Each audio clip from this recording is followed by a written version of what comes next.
this constant criticism about the vice president not being able, about the vice president being in office for these last, he's already upset about it. The vice president being in office for all these years and not being able to make the change was the allegation from JD Vance. You said to me, I've been to high school civics class. Why did you say that? Because if anybody took high school civics class, they'd know what the vice president can do and what the vice president can do. I want to make a quick point. Neither candidate on that stage talked about what executive action they're going to take on day one to do what they want, nor were they asked because they know that they can't. That's not how the vice presidency works. You don't get to do what you want. You do what the president delegates you to do. Now, when a college student, active college student knows more than you went to Yale, you have a issue. When you have Fox News having to come on air this morning and say that Tim Walz did better in their polling than you did. Because you mentioned him, 58% said Walz won and 42% said Vance won. You have a issue. JD Vance as the Republican surrogate VP candidate. What is going on?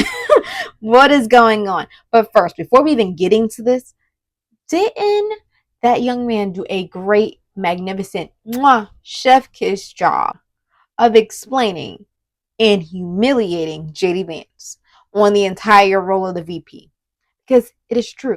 None of them are saying I'm going to sign this executive order when I get into office. None of them are saying this is my policy. You know what they're saying? They're saying Kamala Harris's policy is, Trump's policy is. Like, they asked him about the child care question, $5,000 that JD Vance was so ready to throw out for their constituents. I think that's going to get passed.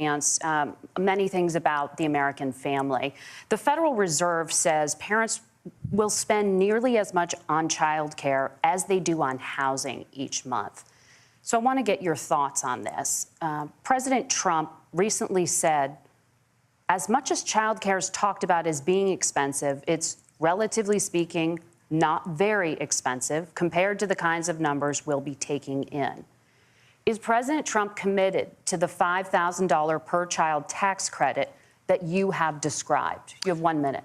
Well, what President Trump said, Margaret, I just want to defend my running mate here a little bit, is that we're going to be taking in a lot of money by penalizing companies for shipping jobs overseas and penalizing countries who employ slave laborers and then ship their products back into our country and undercut the wages of American workers. It's the heart of the Donald Trump economic plan. Cut taxes for American workers and American families. Cut taxes for businesses that are hiring and building companies in the United States of America, but penalize companies and countries that are shipping jobs overseas. That's the heart of the economic proposal. And I think what President Trump is saying is that when we bring in this additional revenue with higher economic growth, we're going to be able to provide paid family leave, child care options that are viable and workable for a lot of American families.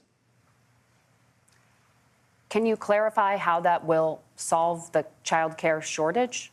And they said, well, does Trump align with you on this? And he had to basically not answer the fucking question. Like, one thing that would have actually made y'all take a little bit more popular, because it's already a dead fish in the water. And you can't even say Donald Trump and you're on the same page with that. No wonder all the right-wing pundits were doing all this capping. So JD and I are obviously freshman classmates, and in becoming colleagues, we've also become friends. And Wesley and I have had the opportunity to get to know he and Usha as people and as parents. We know their heart and their vision for the country. And last night, America got to see that. I think they had hope. He did an excellent job reminding people what life was like under President Trump. And those policies back in place means a stronger, more secure, and more prosperous America. 34 days and counting. That's right. And he's going to do bad. He's going to do bad. He's going to do bad. Monica, isn't it because Vance actually takes the media to task when they say something really stupid, like shouldn't corporations pay their fair share? Like one of the dumb, typical cliches of modern debate. What was interesting, a lot of the people on the left were thinking that JD Vance did pretty decent. Like, he looked like he was able to be a sheep in wolf clothes, essentially. First of all, JD Vance tried to do one thing and he focused on it. He tried to be Tim Walz. He tried to be the nice guy. And he was very smooth. And the other thing about JD Vance is that he's a better liar than Donald Trump. He wraps it up in prettier ribbon with a bigger bow. He was able to fuzzy up his weirdness and his slyness. But unfortunately, it did not last very long. It was out there 80 minutes of putting up a good front of, I'm not weird. He completely melted down on the question about democracy. Did he lose the 2020 election? Tim, I'm focused on the future. Did Kamala Harris censor Americans from speaking their mind in the wake of the 2020 COVID situation? It was like, damn. Why did you even put in the effort? Because that is the question that both killed the debate. Like it was literally like everything he did before. That question killed the entire debate for him. Ryan, who are you going to vote for, and what kind of solidified that opinion? Well, I'm going to be voting for Kamala Harris. You know, one of the stark sort of aspects of that debate that really stuck with me was when they were talking about January 6th. And how Mike Pence certified the election, and they were wondering if JD Vance would certify the election should Trump lose. And, you know, JD Vance didn't really give us a definitive answer, and I'm disappointed in that fact. And I don't think that I can trust someone, you know, with my vote if they're not going to respect it. Like the Harris campaign has already got out an ad. It's really rich for Democratic leaders to say that Donald Trump is a unique threat to democracy when he peacefully gave over power. He is still saying he didn't lose the election. I would just ask that. Did he lose the 2020 election? Tim, I'm focused on the future. That is a damning non-answer.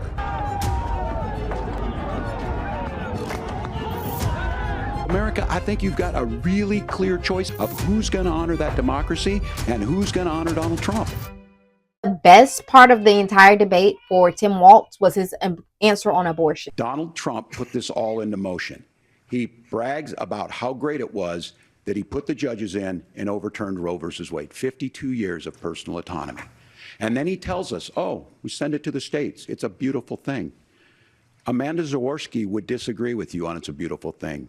A young bride in Texas waiting for their child at 18 weeks. She has a complication, a tear in the membrane. She needs to go in. The medical care at that point needs to be decided by the doctor. And that would have been an abortion. But in Texas, that would have put them in legal jeopardy. She went home, got sepsis, nearly dies, and now she may have difficulty having children. Or in Kentucky, Hadley Duvall, a 12-year-old child raped and impregnated by her stepfather. Those are horrific. Now, when God asked about that, Senator Vance said, 2 wrongs don't make a right. There is no right in this. Yes, he came out a little nervous, but I think it worked good for him because he turned it out having his favorability going up, as we saw with Fox. Because, like a tweet said, you may put some slick suit on Fox. You might line up the eye lines. What is up with the eyeliner, by the way? Like, seriously? What's up with the eyeliner? But you may put some eyeliner on a pig, but it's still a pig. No offense.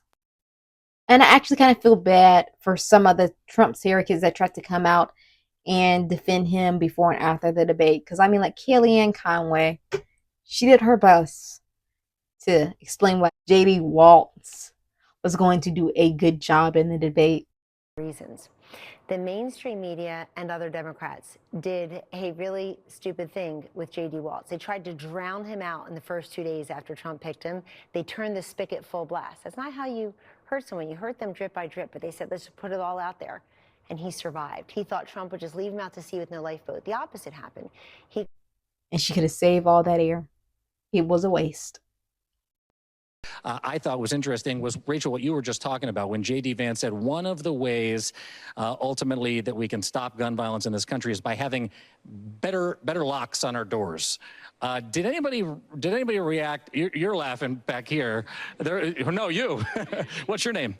Nora. What'd you think when you heard JD Vance talk about that? Jimena was talking about how because of what happened at one of your neighboring schools here, it's an issue that rings close to home. I thought it was ridiculous. I mean, The issue is guns. The issue is not better locks on doors. Like I said, a zebra can't change its stripes. It's just that terrible. That terrible. And Laura Ingraham, God bless her soul. She really wanted to blame JD's favorability that he takes reporters to task. You think that's why we don't like him? Ma'am, are you certain that's why we don't like him? I mean, as a woman, the way that he tried to overtalk because he wanted to lie, he got really upset about being fact-checked about the entire Springfield situation with the Haitians and lying about immigration was like, if I'm a woman watching this, which I was a woman watching this, I was like, I already don't like you. I already find it weird that you wear eyeliner. And now you're literally trying to overtalk these two women that are moderating this debate. Boy, go lay. Governor, and just to clarify for our viewers, Springfield, Ohio does have a large number of Haitian migrants who have legal status, temporary protected status. Well, Margaret, but thank you, Senator. We have so much to get to. Margaret, I think it's important we're because going to turn out of the economy. Thank Margaret, you. the rules were that The you guys economy, weren't going to fact check, and since you're fact checking me, The perfect thing, like, wasn't it the perfect thing that he was like,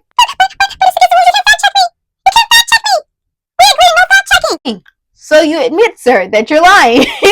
You admit that you know that you're lying. You were going in this with the intention of lying, and then you got really upset. You had to, you know, rip the band-aid off. So you're not supposed to fact check me. I can say whatever I want.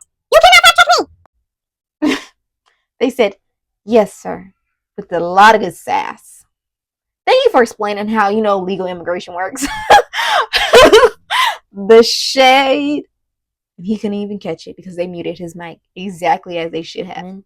Like, guy, bye. I literally only watch the debates for the jokes and the giggles, as you can probably tell by now. And I mean, when you have supporters that act like this. We're gay! We're gay and we support Trump! Kiss my ass! Kiss my ass! Kiss my ass!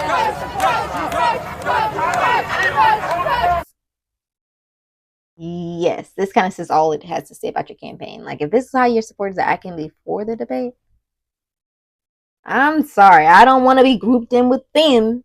I'm not one of them. But I get why MAGA is having a meltdown after the entire VP debate. Have your senators constantly put in awkward positions trying to explain their presidential candidate's position. Paycheck to Are you a paycheck. free trader, Senator? Do you Absolutely. agree, you agree with all the tariffs? Do you think John Deere 200%? Listen, do you think companies that make stuff here should be a 15% tax? That's industrial policy, isn't it? I believe that President Trump oftentimes talks in the abstract. On now. It's not a good recipe for a winning ticket at all. Like, I mean, I'm used to Tim Scott tap dancing around cocoonery, but like, come on, that other senator, I almost feel sorry for him. When you have to smile that hard. This chaos and disorder hitting tonight's vice presidential debate. He's going to give us the update on what's going on. Also, Fox Business will bring you that debate at 9 p.m. Eastern Time. Corey Lewandowski's got a lot. You're only smiling to get through the damn pain. God. Damn. I almost feel sorry for Republicans. Every day, we just need to make sure that we are making sure our voices are heard at the polls. That is all we can do to win this election. Literally all we can do. And I think that I don't really love the cone foolery that Vance Jones be doing, but he summed it up perfectly. He lied the entire night. He lied about American energy production, which is up. He said it's down. He lied about health care. He said Donald Trump saved Obamacare. You have to be literally I was on Capitol Hill. He I want to talk about that when you're done. He lied about the insurrections. He said we had a peaceful transfer of power. He lied. He said he never supported a national abortion ban. Donald Trump is the gaslighter in chief, and this is his loyal lieutenant who came out here to try to polish up the crazy. And I think Americans need to be very, very careful. This is a very, very deceptive guy. All JD Vance did was lie, and he thought the American people weren't smart enough to see his lies, and even people on Fox News were smart enough to see that you lied, dude. This is not the Donald Trump we know. It's not. Because we see Donald Trump so much, it's like, yeah, nope. He doesn't agree with any of these things. None of it. But thank y'all so much for watching this video. I hope y'all enjoyed the content. If you did enjoy the content, don't forget to like, comment, subscribe. And share this content with your friends, family, and anybody else you think will love political and cultural content. And that's it for today, y'all. Bye.